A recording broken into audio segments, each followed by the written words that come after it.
Capítulo 6. Moisés, o melancólico. O mais rico de todos os temperamentos é o melancólico. Esse, em geral, possui mente privilegiada e uma tremenda capacidade de experimentar toda a gama de emoções. O maior perigo está em se entregar a pensamentos negativos que exagerem suas tendências pessimistas. Alguns dos maiores gênios do mundo foram melancólicos superdotados, que desperdiçaram seus talentos em crises de angústia profunda, tornando-se apáticos e pouco produtivos. Isso jamais deveria ocorrer a um cristão, porque ele tem dentro de si uma fonte de poder que transforma seus pensamentos negativos em positivos, incentivando-o a aproveitar ao máximo seus talentos. O segredo da motivação encontra-se em nosso processo de pensamentos, e a chave para o padrão adequado é uma vida cheia do Espírito Santo.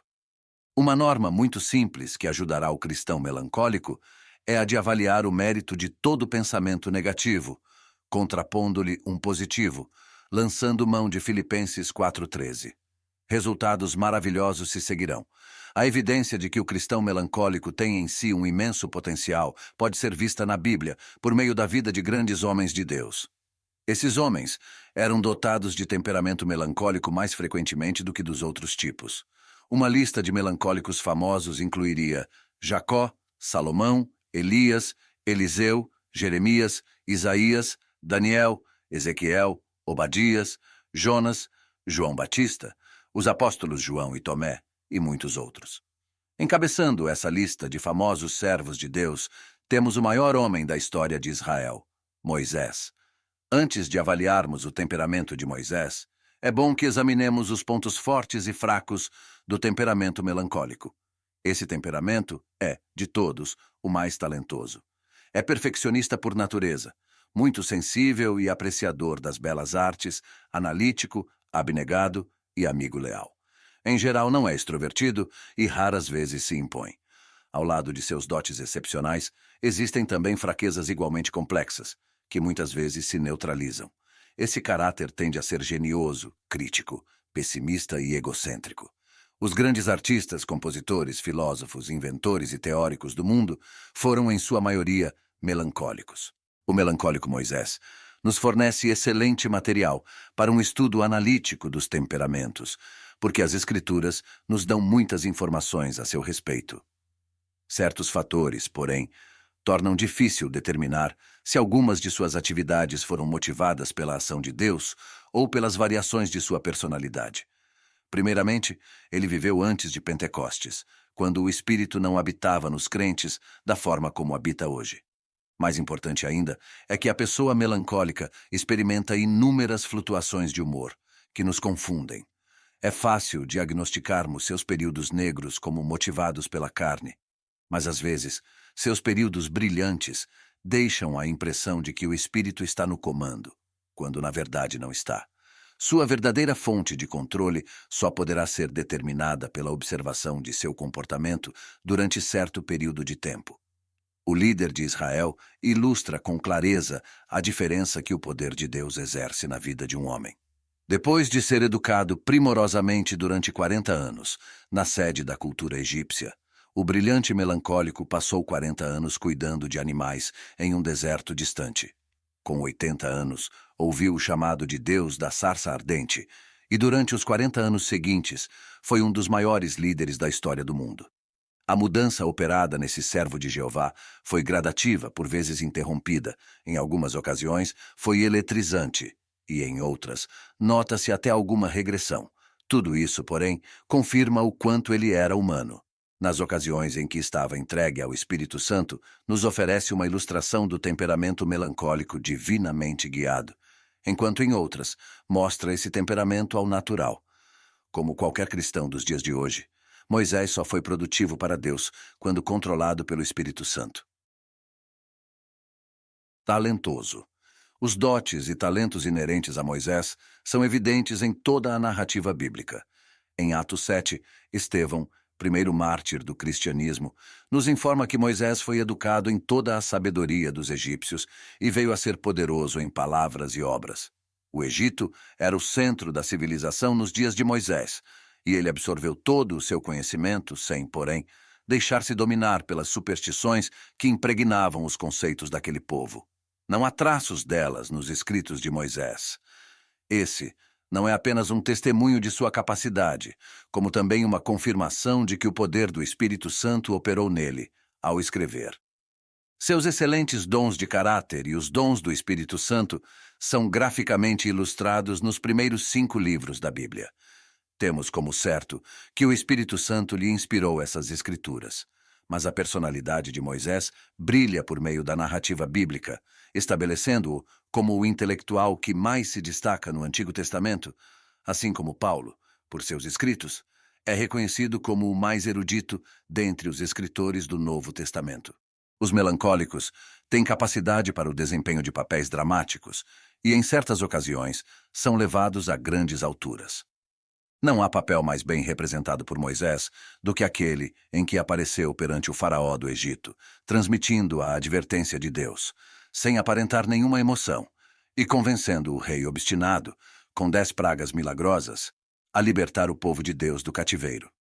Em geral, as pessoas melancólicas ultrapassam as expectativas quando submetidas a esse tipo de pressão, porque a motivação externa impulsiona seus talentos então latentes. Uma vez, porém, retirada a pressão, tendem a voltar à apatia, a não ser que sejam motivadas pelo Espírito Santo. A habilidade de Moisés em conduzir 3 milhões de pessoas pelo deserto, controlando-as como juiz, profeta e mediador em relação a Deus, reflete sua natureza excepcionalmente bem dotada. Mesmo reconhecendo a orientação especial de Deus e sua capacitação divina nesse servo, defrontamo-nos com um homem de imenso talento. Moisés é considerado um dos maiores homens de sua época, até por historiadores seculares. Abnegado. Um dos marcos característicos do temperamento está no desejo de sacrificar-se. Os indivíduos muito melancólicos encontram dificuldades em aproveitar o conforto ou o sucesso, sem sentir algum complexo de culpa. Possuem, com frequência, a inclinação de dedicar-se a causas que exijam grande privação pessoal. O Dr. Alberto Schweitzer foi um bom exemplo desse temperamento talentoso e abnegado.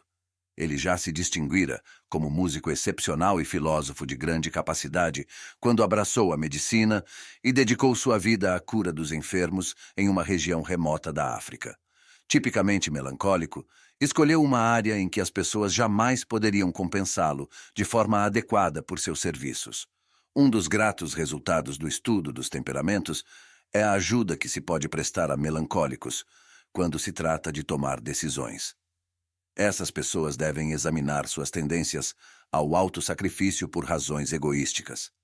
Às vezes, limitam e dirigem mal sua vida em uma atitude de aparente sacrifício, mas que, na verdade, reverte em proveito próprio um meio de elevar a autoestima pelo auto-rebaixamento. Alguns empreendimentos humanitários são realizados como compensação de certas deficiências pessoais, não sendo assim tão nobres quanto aparentam. O serviço e o sacrifício não podem ser depreciados, mas o melancólico deverá examinar suas decisões para averiguar se estão sendo realmente dirigidas por Deus e não motivadas por interesses pessoais. Sabemos muito pouco do período que se estende entre a adoção de Moisés pela filha de Faraó e a posterior identificação com o próprio povo, 40 anos depois. Hebreus 11, do 23 ao 27, porém, revela como Moisés chegou à sua terminante decisão. Pela fé, Moisés, já adulto, recusou ser chamado filho da filha de Faraó, preferindo ser maltratado com o povo de Deus a desfrutar os prazeres do pecado durante algum tempo. Por amor de Cristo, considerou sua desonra uma riqueza maior do que os tesouros do Egito, porque contemplava a sua recompensa. Pela fé saiu do Egito, não temendo a ira do rei, e perseverou, porque via aquele que é invisível.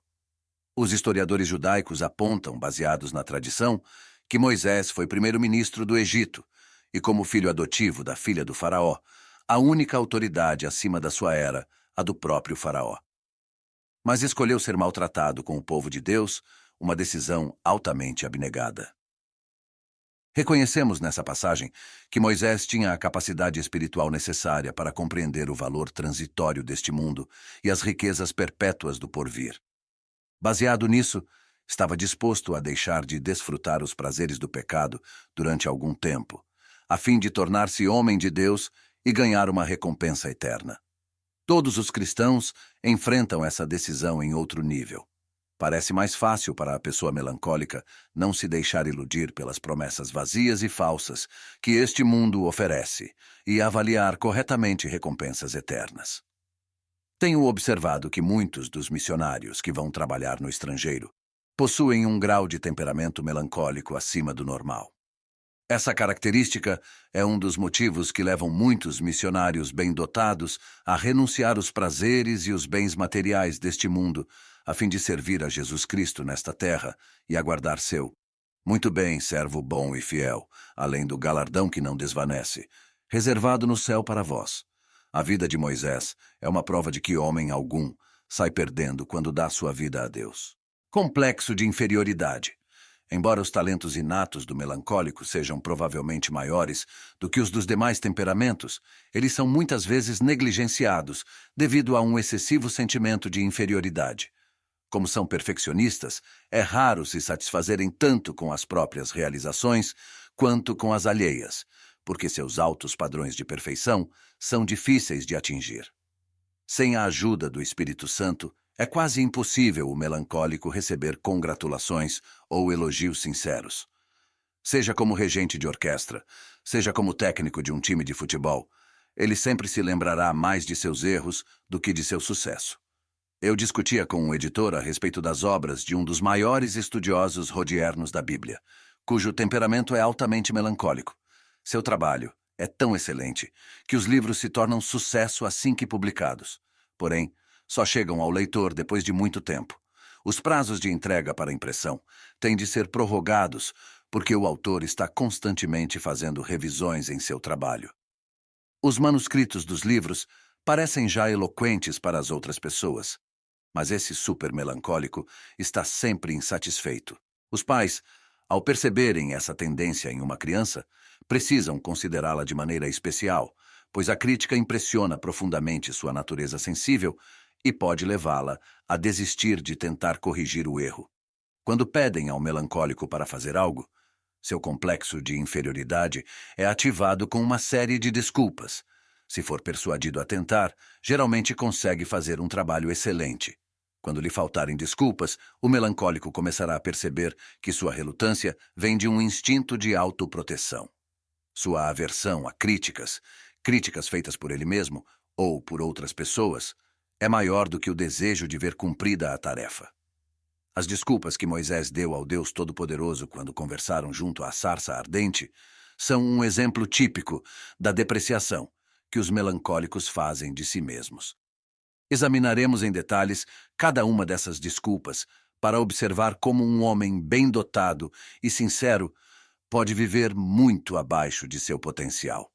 Felizmente, a insegurança de Moisés cedeu, apesar de suas desculpas, e os acontecimentos posteriores provaram que tinha capacidade para fazer até mesmo aquilo de que se julgava incapaz.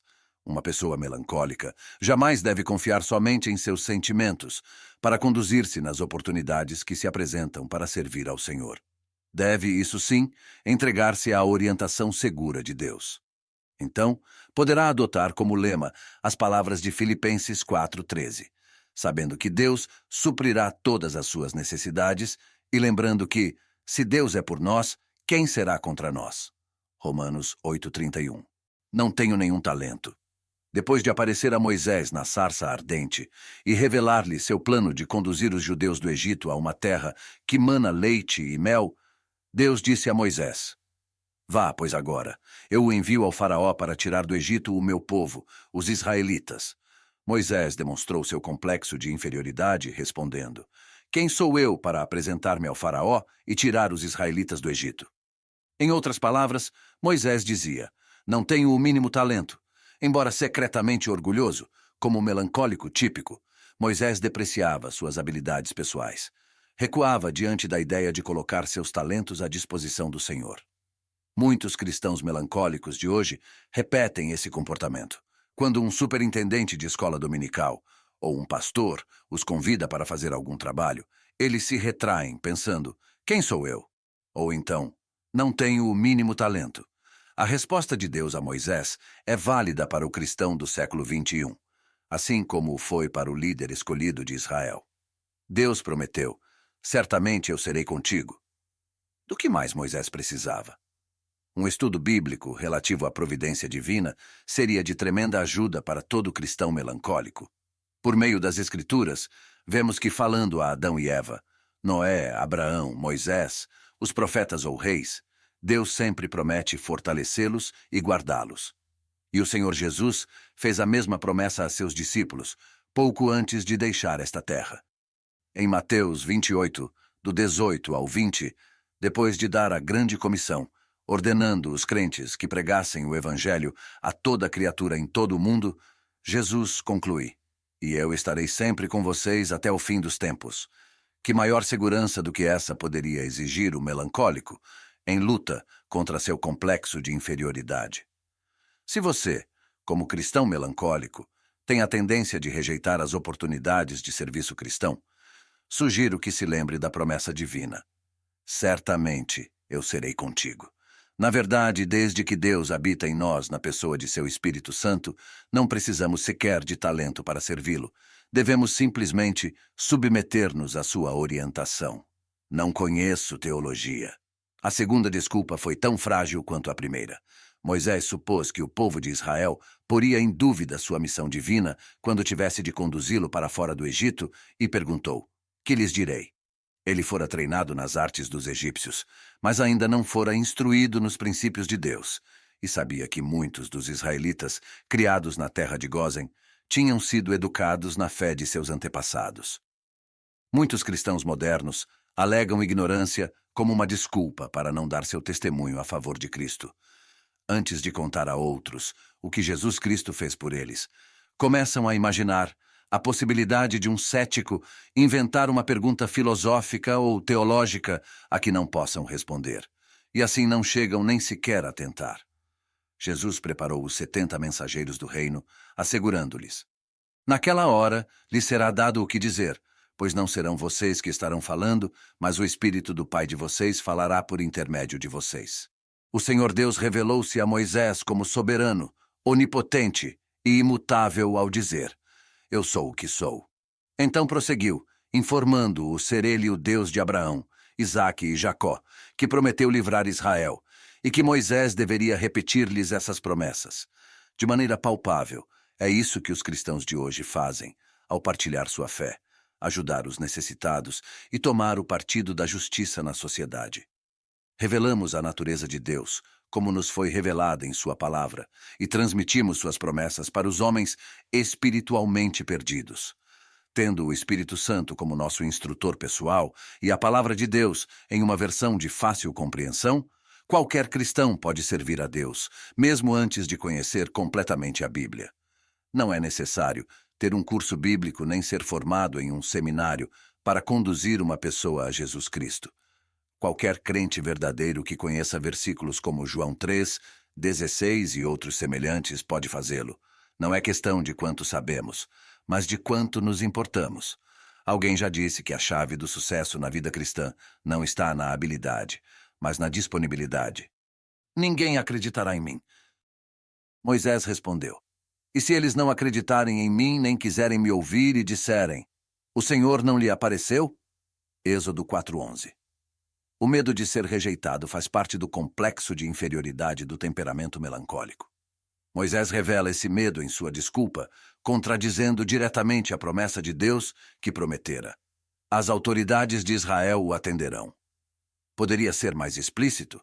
Deus afirmou a Moisés que Israel acreditaria nele, mas Moisés preferiu lembrar a rejeição que sofrera 40 anos antes, por parte de alguns israelitas que ele tentara ajudar. Naturalmente, sentia que seria de novo rejeitado. O fracasso é uma experiência devastadora para os melancólicos. Desse momento em diante, seus sentimentos de inferioridade aumentam, e eles passam a ter pavor de fazer qualquer nova tentativa, para que não se repitam os resultados desastrosos. Justamente aqui, o melancólico deveria examinar com cuidado um hábito que lhe é natural, o de pensar mais em si do que na causa de Cristo e nas necessidades do próximo. Um dos melhores meios de fuga dessa prisão está em focalizar a atenção sobre o campo preparado para a ceifa no mundo, que Jesus disse estar aguardando obreiros espirituais.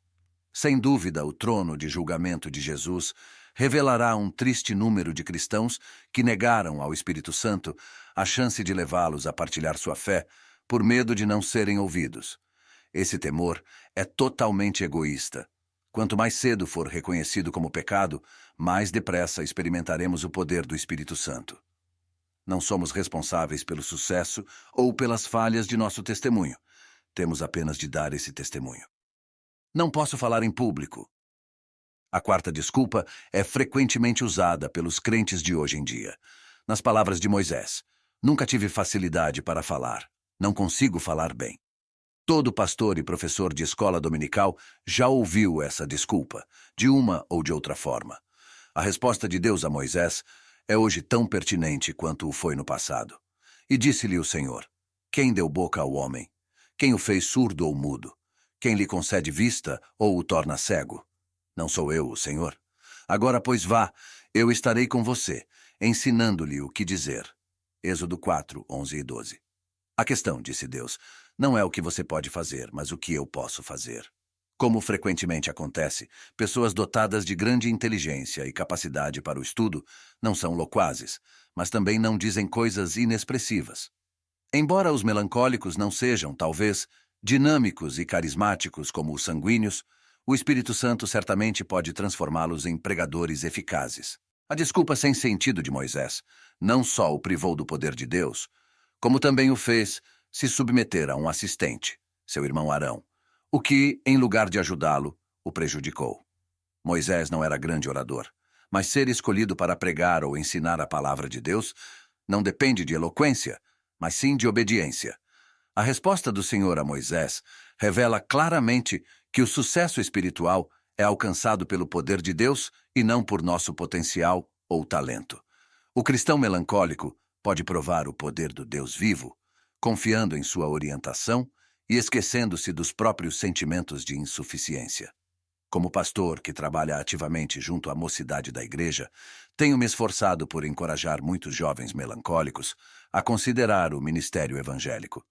Não temos maior necessidade de pastores de temperamento melancólico do que de outros, mas muitas vezes os moços com essa personalidade pensam que não possuem as qualificações para a pregação por serem mais inibidos do que seus colegas sanguíneos e coléricos. Esses jovens precisam perceber que o dom da oratória pode ser cultivado, assim como os estudantes de caráter mais expansivo têm de se disciplinar a fim de saber o que devem dizer. O melancólico requer treinamento a fim de aprender como dizer aquilo que deve. De acordo com sua natureza, este estabelecerá um padrão alto para seu estudo e se esforçará no preparo de sermões superiores.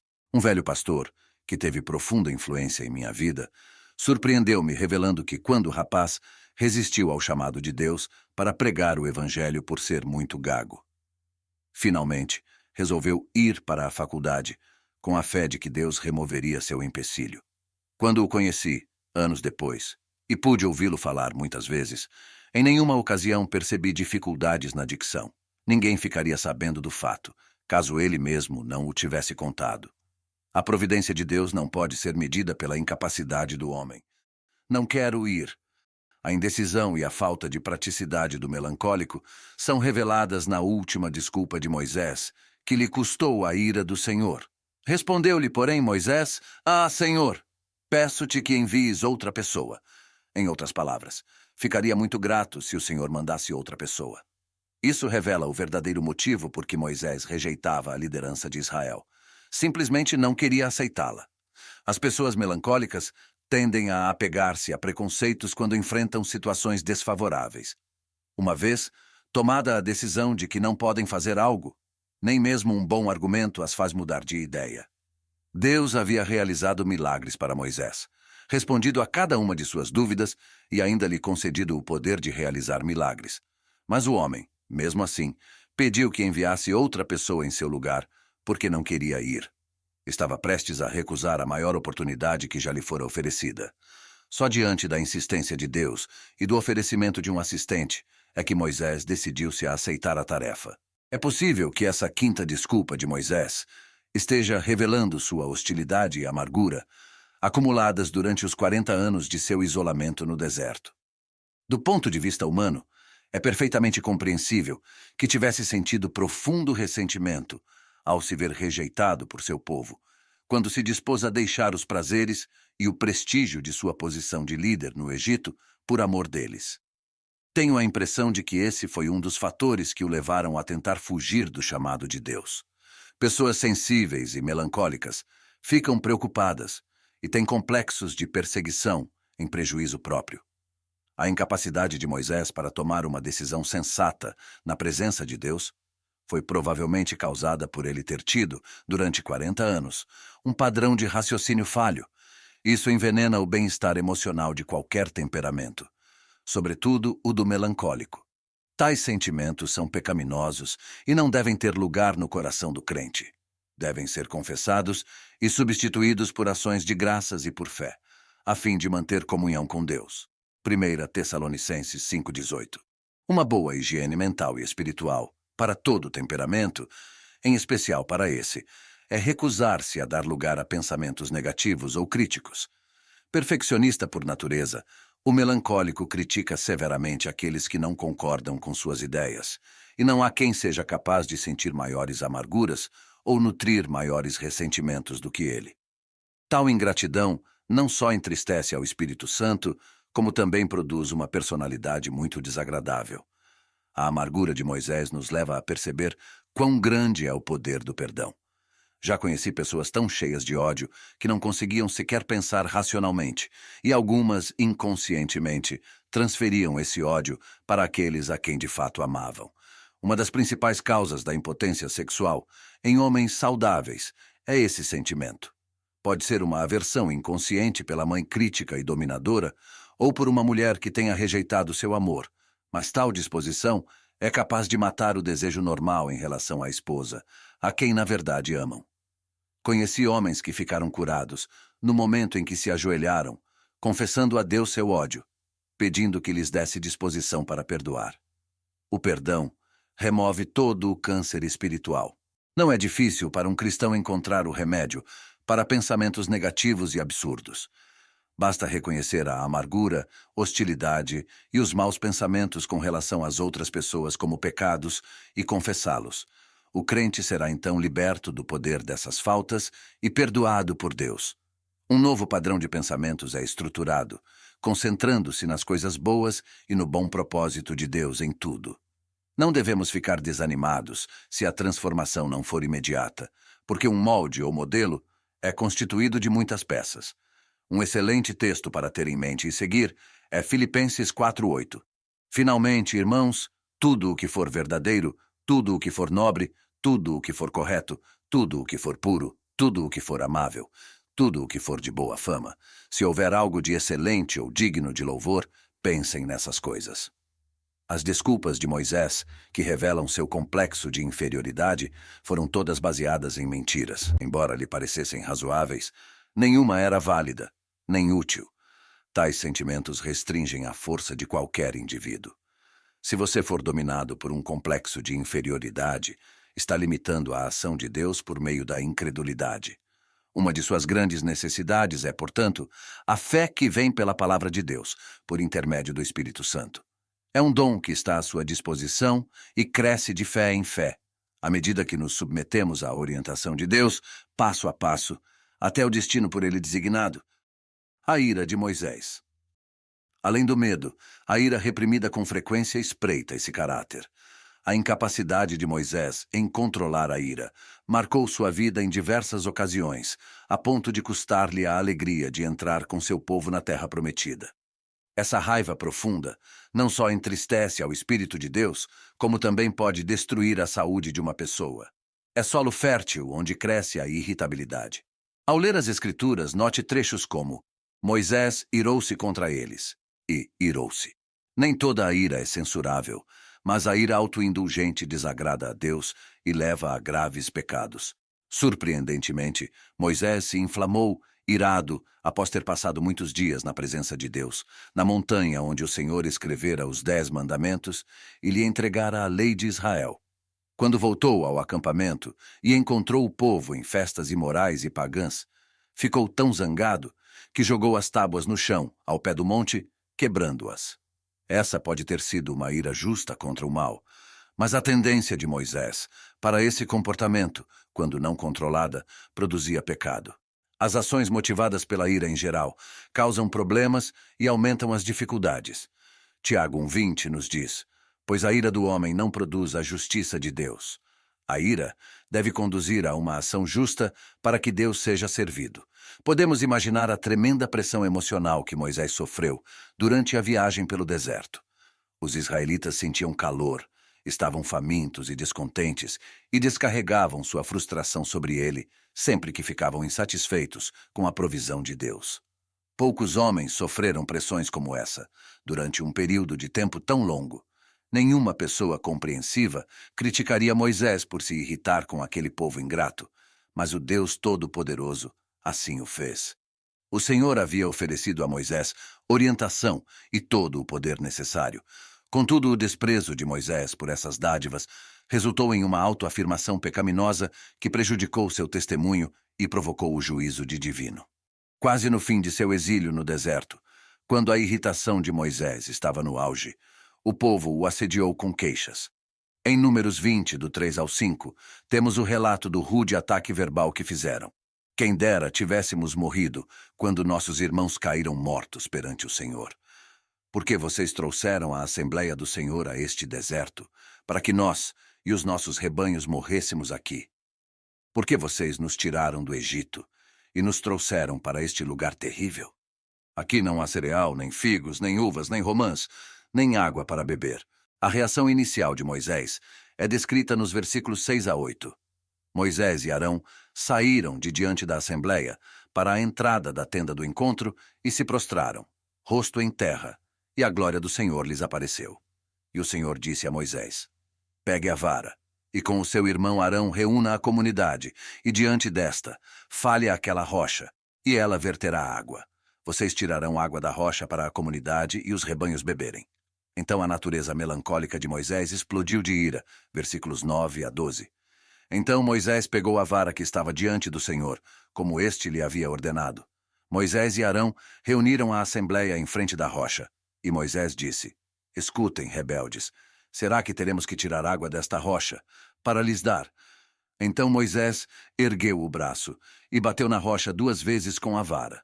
Jorrou água e a comunidade e os rebanhos beberam. O Senhor, porém, disse a Moisés e a Arão: como vocês não confiaram em mim para honrar minha santidade à vista dos israelitas, vocês não conduzirão esta comunidade para a terra que lhes dou. As ações motivadas pela ira em geral causam problemas e aumentam as dificuldades. Tiago 1,20 nos diz: pois a ira do homem não produz a justiça de Deus. A ira deve conduzir a uma ação justa para que Deus seja servido. Podemos imaginar a tremenda pressão emocional que Moisés sofreu durante a viagem pelo deserto. Os israelitas sentiam calor, estavam famintos e descontentes e descarregavam sua frustração sobre ele sempre que ficavam insatisfeitos com a provisão de Deus. Poucos homens sofreram pressões como essa, durante um período de tempo tão longo. Nenhuma pessoa compreensiva criticaria Moisés por se irritar com aquele povo ingrato, mas o Deus Todo-Poderoso assim o fez. O Senhor havia oferecido a Moisés orientação e todo o poder necessário. Contudo, o desprezo de Moisés por essas dádivas resultou em uma autoafirmação pecaminosa que prejudicou seu testemunho e provocou o juízo divino. A ira não confessada continua prejudicando o povo de Deus. Entristece e apaga o espírito, priva os crentes das recompensas eternas e até mesmo encurta vidas. 1 Coríntios 11, do 30 ao 32. Conheci um missionário de temperamento melancólico que morreu muito prematuramente, porque se recusou a admitir que sua ira fosse pecado. Ele culpava todos ao seu redor, remoía a própria tristeza e morreu de uma dose maciça de bilis preta, antes mesmo de atingir a meia-idade. Não vale a pena uma atitude assim. A amarga experiência de Moisés, se nos servir de lição, poderá fazer-nos lucrar e desfrutar as maiores bênçãos de Deus nesta vida e no porvir. Devemos buscar a graça transformadora do Espírito Santo em vez da ira, para enfrentar qualquer situação adversa. A depressão de Moisés. Moisés é um dos 3 grandes servos de Deus, que ficaram deprimidos a ponto de se desesperar da vida e pedir a Deus que lhes permitisse morrer. Os outros 2 foram Elias e Jonas. O maior problema do melancólico é a depressão. Algumas desculpas impressionantes são feitas para justificar esse problema, mas como mostrei no capítulo sobre o assunto, em meu livro Temperamento Controlado pelo Espírito, a depressão é o resultado emocional da autopiedade. Não importa qual sua personalidade, se tiver dó de si mesmo, ficará deprimido. As pessoas melancólicas sofrem maior depressão porque tendem a sentir mais autopiedade do que as demais. Podem mostrar-se delicadas e bondosas exteriormente, mas ao mesmo tempo sofrem de autopiedade que, se nutrida durante muito tempo, poderá transformar-se em complexo de perseguição ou em um estado de completa apatia. Números 11, do 10 ao 15, relata a depressão de Moisés, para nossa admoestação e nosso proveito. Vemos ali a linha de pensamento do líder, cuja ira se avolumara a cada momento. Em vez de confiar na providência de Deus, quando o povo se queixou do pão do céu chamado maná, passou a ter pena de si mesmo. Por que trouxeste este mal sobre o teu servo? Foi por não te agradares de mim, que colocaste sobre os meus ombros a responsabilidade de todo esse povo, gemeu Moisés. Quão humano e quão errado! Deus jamais pediu a Moisés que suportasse todo aquele peso ou responsabilidade que eram dele. Moisés cultivou de tal forma a autopiedade que pediu ao Senhor: se é assim que vais me tratar, mata-me agora mesmo, se te agradas de mim. Você já se sentiu tão sobrecarregado que teve vontade de morrer? Se for o caso, creio que não era tanto o peso de seu fardo que o esmagava, mas sua atitude. A atitude estrutura os pensamentos que, por sua vez, produzem os sentimentos. Se você tiver sempre uma postura de gratidão a Deus, não se sentirá deprimido, mas ao concentrar-se nas circunstâncias desfavoráveis, se entristecerá com frequência.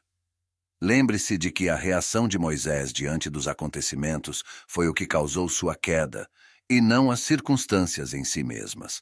Deus promete nos apoiar em todas as ocasiões, e uma vez que Ele não pode falhar, é nossa recusa em acreditar e nos apropriar de seu oferecimento que produz em nós a autopiedade e a depressão. Um aspecto positivo dessa história está no fato de Deus ter ignorado o pedido de Moisés. Evidentemente, o servo melancólico confessou seu pecado de autopiedade porque Deus continuou a usá-lo ainda durante muitos anos.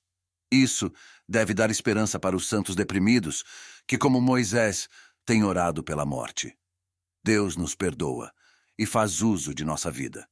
Ele fez o mesmo com Elias e Jonas. Quem, contudo, se encontra em profunda depressão, terá de decidir-se. Ou dará graças, não considerando as circunstâncias, como Deus ordenou, ou continuará sentindo autopiedade. É você quem resolve se quer ou não ser curado, e Cristo espera essa decisão para perpetrar a cura. O perfeccionismo de Moisés. Como melancólico, Moisés era perfeccionista. Apesar de momentos de carnalidade, como os que mencionamos acima, seus talentos estavam entregues nas mãos de Deus. A segunda metade de Êxodo e os livros de Números e Levítico revelam como Deus usou essas características. O Senhor deu a Moisés os meticulosos detalhes de suas leis: a lei cerimonial, a lei administrativa e a instrução do sacerdócio. Ofereceu também as medidas específicas e os materiais exatos para a construção do tabernáculo, o centro de adoração dos israelitas por centenas de anos. O padrão divino de justiça é tão exato que somente um melancólico cheio do Espírito poderia ser seu instrumento para tal tarefa. A graça de Deus, agindo por intermédio do perfeccionista Moisés controlado pelo Espírito, proporcionou ao povo israelita o tabernáculo, um dos principais instrumentos de bênção na época do Antigo Testamento. Deus está sempre buscando essas características a fim de abençoar a vida dos homens. Um resultado desse perfeccionismo é provavelmente a dificuldade que o melancólico tem de delegar autoridade e tarefas. Uma boa ilustração dessa característica na vida de Moisés está no capítulo 18 de Êxodo. Seu sogro, Jetro, foi visitar Moisés e a filha, encontrando o genro tão ocupado na administração das leis que quase não podia ocupar-se da própria família. Moisés era tão consciencioso que estava tentando ajudar a todos que o procuravam. Trabalhando de manhã à noite, voltava para sua tenda, exausto. Jetro o aconselhou: "O que você está fazendo não é bom. Você e o seu povo ficarão esgotados, pois essa tarefa lhe é pesada demais. Você não pode executá-la sozinho." Ele aconselhou então Moisés a escolher homens qualificados, dividindo assim a população em pequenos grupos e deixando que esses homens liderassem cada um o seu grupo. Moisés seguiu esse conselho e todos saíram lucrando. Essa história é usada em cursos de administração de empresas para exemplificar como resolver um problema de organização. Grande parte do gênio criativo do melancólico se perde porque ele reluta em delegar o trabalho a ser feito. Em geral, o motivo é uma desconfiança inata da capacidade alheia, que o leva a fazer tudo por si mesmo. D.L. Moody costumava dizer: "Em vez de fazer o trabalho de 10 homens, faça 10 homens trabalharem." Motivado pelo Espírito Santo, o melancólico desviará os olhos dos detalhes e os colocará sobre projetos importantes. À medida que a visão de um mundo perdido se agrava em seu coração e sua mente, ele dará valor à tarefa de estimular outras pessoas, deixando de lado a ideia de continuar como orquestra de um só músico. É possível que tenha de aceitar um trabalho inferior a seu padrão de perfeição, mas o resultado final será uma produtividade bem maior para a causa de Cristo. O programa de reorganização de Moisés livrou-o dos detalhes, dando-lhe assim tempo para as coisas de maior importância. Alguns homens admitirão: "Mas eu gosto de fazer as coisas do meu jeito." Embora façam excelente trabalho sozinhos, é apenas uma fração do que poderiam fazer se confiassem em Deus e em outras pessoas. Conheço um homem que faz o trabalho de 3 pessoas, mas se não temesse a rejeição e não tivesse um baixo conceito da capacidade alheia, poderia delegar autoridade e fazer o trabalho de 10. Quando lhe falam sobre isso, ele fica na defensiva e protesta: "Não conseguimos encontrar pessoas adequadas?" Ou "Tenho medo de que outras pessoas façam a coisa errada e eu tenha de refazer." Em contraste, o melancólico cheio do espírito pensará de maneira grandiosa. A maior parte das pessoas tem a visão muito estreita, sendo essa uma fraqueza especial desse temperamento. A lealdade de Moisés. Um dos traços mais admiráveis do melancólico é sua lealdade e fidelidade. Embora não lhe seja fácil fazer amigos, é intensamente leal àqueles que adquire. Essa característica o torna devotado a Deus de maneira especial quando cheio do Espírito. Quando Moisés entregou sua vida a Deus e se deixou guiar pelo Espírito Santo, tornou-se exemplo dessa dedicação. Foi de tal forma transformado que, de homem inseguro, desconfiado, pessimista, impulsivo e deprimido, passou a representar a imagem de um pai responsável para o povo que aceitou sua liderança. À medida que Moisés andava com Deus, os israelitas o acompanhavam. A devoção de Moisés parece ter crescido durante os 40 anos que serviu a Deus. Quando os problemas surgiam, ele buscava a orientação divina. Quando precisaram que as águas do Mar Vermelho se abrissem, ele as tocou com sua vara em nome do Senhor e, miraculosamente, Deus separou as águas. Quando o povo se queixou de fome, Moisés orou e Deus respondeu com o maná dos céus. Quando precisaram de água, ele bateu na rocha e Deus os supriu em abundância. Sua fé é um tributo àquilo que Deus pode fazer, com um temperamento temeroso, negativo, melancólico, quando dedicado à sua vontade. As informações são tão completas quanto à vida e ao ministério de Moisés, que seria bom estudar os textos referentes a Êxodo, capítulos 1 ao 20, 24 e 32 ao 34, e o livro de Números. O poder transformador do Espírito Santo é demonstrado em quase todas as páginas. Isso não significa que Moisés fosse perfeito. Você encontrará diversas falhas em sua vida, indicando que era muito humano durante os anos em que serviu a Deus. Naturalmente, é isso que torna a Bíblia um livro tão digno de fé. Ela mostra o sucesso e o fracasso de seus heróis porque, como se diz hoje, assim é. Deus não usa homens perfeitos porque não existem, mas emprega homens que confiam nele. Todo servo bem-sucedido de Deus tem de sair do fracasso em algum ponto da vida, confessar sua incredulidade e pedir que Deus o utilize uma vez mais. Mesmo os maiores cristãos cheios do Espírito provaram sua humanidade pelo fracasso. Quase todo grande santo que eu conheço admite ter pedido perdão a algum irmão por alguma coisa dita ou feita. Moisés é bom exemplo de um temperamento cheio do Espírito, não porque fosse perfeito, mas porque, na maior parte do tempo, deixou-se moldar por Deus. A falha dos cristãos melancólicos na busca de perfeição frequentemente leva a outro erro. Se não posso ser perfeito, não adianta tentar. E desistem.